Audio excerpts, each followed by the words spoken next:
Shalom. I am Rabbi Nathan Davidovich, speaking to you on behalf of the webyeshiva.org, speaking to you from Aserot Israel. This week's Torah reading, Parsha Yitro, contains the giving of the Aserot Hadibrot, the ten sayings, commonly translated as the Ten Commandments, as well as the entire Torah. We see that from the leading up to receiving the Torah until the final one of the Ten Commandments, that the Torah is really requiring a fundamental concept of unity and kindness. I'm going to explain how that we arrive at that. First of all, the Torah says, Vayisu Merafidim. The children of Israel journeyed from Rafidim, which is the name of the place where they were before that. V'yavo Midbar Sinai, and they came to the Sinai desert. Vayachnu Bamidbar, and they camped in the desert. Vayichan Sham Yisrael Neged Har, and they camped next to the mountain. So a number of questions are asked. First of all, we know they left Rafidim. It's already said that before. Why is it necessary to repeat that? The Torah doesn't repeat anything. Second, what's the significance of them camping in the desert? What else are they supposed to do? They're in the desert. They're waiting to receive the Ten Commandments.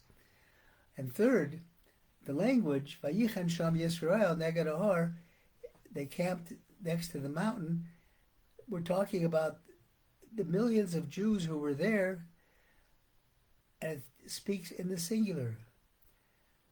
So the Orach Chaim HaKodesh, Rabbi Chaim Atar, he explains this sentence in three ways. He says the Torah is trying to teach us three steps which are essential to the Jewish people receiving the Torah and God entrusting the Torah to the Jewish people. And he says, first we have to understand that in order to receive the Torah, we have to make a commitment to be strong, not to be lazy, not to be lazy in the study of Torah, the keeping of the commandments. We know that in Rafidim, where we came from, the word Rafidim, the name of the place, is translated by Rashi, interpreted by Rashi as Raf Yudayim. They were weak in their observance of Torah and mitzvot. So we know that they were weak, and as a result of that weakness, what happened? Amalek then attacked the Jewish people because they didn't have consistent Torah study. They neglected it. They neglected mitzvot. They didn't really prepare themselves for receiving the Torah which they were about to get. And that's what it says, Vayavo Midbar Sinai, they came to the desert. What's the second step? So the first step is to be strong in your Yiddishkeit. The second step is, in order to receive the Torah, you have to be modest, you have to be humble. It says, V'yovo Midbar, they came to a desert.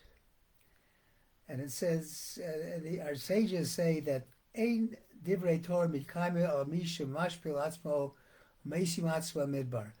Words of Torah do not endure unless you have people who are humble, like the desert. Humility. To have humility is a prerequisite to study the Torah. And the third thing is from the last part of the pasuk. Vayichan Sham Neged Har. Rashi interprets that they came in the singular, that Ish Echad B'lev Echad. They were like one person, one heart. And this teaches the importance of coming together and connecting with the full friendship, with the full heart towards each other. Not to be separated. But we have to come together and grow from our differences and treat each other nicely. And that is why the Torah uses the singular word, because all of Bnei Yisrael, all the children of Israel, became like one person. And now they're ready to receive the Torah. the last of the Ten Commandments, excuse me, says, Lo sachmod beis reyecha, you shouldn't covet, you shouldn't desire your neighbor's house. Lo sachmod eshes reyecha, you shouldn't desire your neighbor's wife. V'amaso b'shor v'chamoro, or the donkey or the ox. V'chol asher reyecha, or anything that is your neighbor's.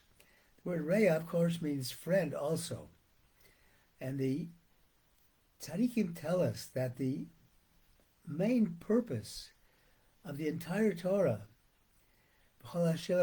everything of your friend, is to teach us that a person has to do kindness with his fellow man and be cautious never to embarrass somebody else. And we know that embarrassing somebody is akin to killing somebody. The Torah also tells us that Mizbeach Adama Ta'asali, you should make an altar of earth for me. And then on that you shall offer your offerings. And the Rishon Rav explains that how do you bring korbanos? How do we bring these offerings to God today when there isn't a Beis Hamikdash? He says by way of Adama. When it says an altar of earth, Adama can also mean Doma, Dumya, which means silence. Sometimes when somebody says something that would anger you, it's a big mitzvah. You're offering like an offering to God if you don't respond. And with that attitude, you will attain perfection in your actions. Now, demonstrating the concept of kindness, how we should do kindness to another, we never know what one act of kindness can do to another person. And I just found a story in the name of a cab driver, and I'm just going to tell you that story because it really demonstrates this concept of the full effect of doing kindness to somebody. This cab driver, and I'm going to give it in his words. He says 20 years ago he was driving a cab for a living. Excuse me, at 2:30 in the morning, he received a call and he got to a building which was completely dark. There was a little single light in a ground floor window. And at that time of night, he figured most drivers would just, honk the horn and drive away. But he'd seen so many poor people who depended on taxis, their only means of getting around. So unless something smelled of danger, he decided he would go to the door and knock on the door. Maybe the person would need assistance. He knocked and he heard a frail voice saying, "Just a minute." And he heard something being dragged across the floor. And after a long pause, the door opened and a small woman in her 80s stood before him. She was wearing a dress and a pillbox hat with a veil pinned on it, like somebody out of a 1940s movie. And she had a little nylon suitcase by her side. The apartment looked as if nobody had lived in it for years. The furniture was covered with sheets, no clocks on the walls, nothing on the shelves. There was a cardboard box in the corner filled with photos and glassware. She asked me if I'd carry the bag to the car. Of course, he said yes. And then he returned to help the woman. She took his arm, and she kept thanking him for his kindness. And he says, "It's nothing. I try to treat my passengers the way I would want my mother treated." "Oh, you're such a good boy," she said. When we got in the cab, she gave me the address, then asked, "Can you drive through downtown?" "It's not the shortest way," I answered. "I don't care. I'm in no hurry. I'm on my way to a hospice."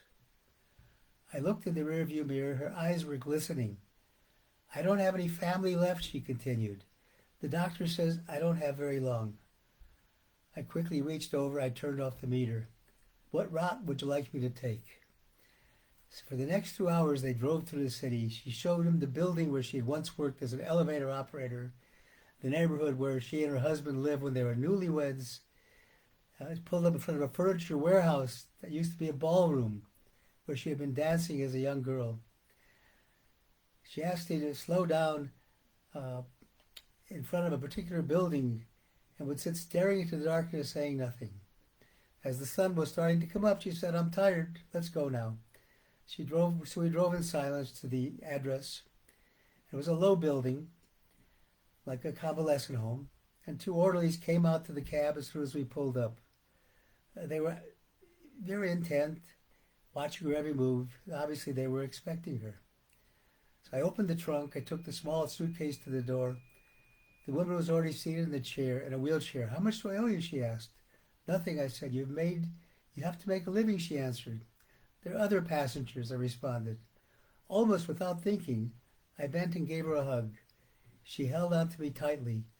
"You gave an old woman a little moment of joy. Thank you." I squeezed her hand, walked into the dim morning light. Behind me, a door shut. It was the sound of the closing of a life. I didn't pick up any more passengers that day. I drove aimlessly, lost in thought. What if that woman had gotten an angry driver, one who was impatient to end his shift? What if I had refused to take this run, or had honked once and driven away? So I don't think I could have done anything more important in my life. We're conditioned to think that our lives revolve around great moments, but great moments often catch us unaware, beautifully wrapped in what others may consider a small one. From this story, we learn the importance of kindness. That's what the Torah wants. The Torah wants us to be together as a people and wants us to be kind, to love each other and give the greatest kindness. Even the smallest kindness that you give can mean the world to somebody. Thank you for listening on behalf of the webyeshiva.org. I wish everybody Shabbat Shalom.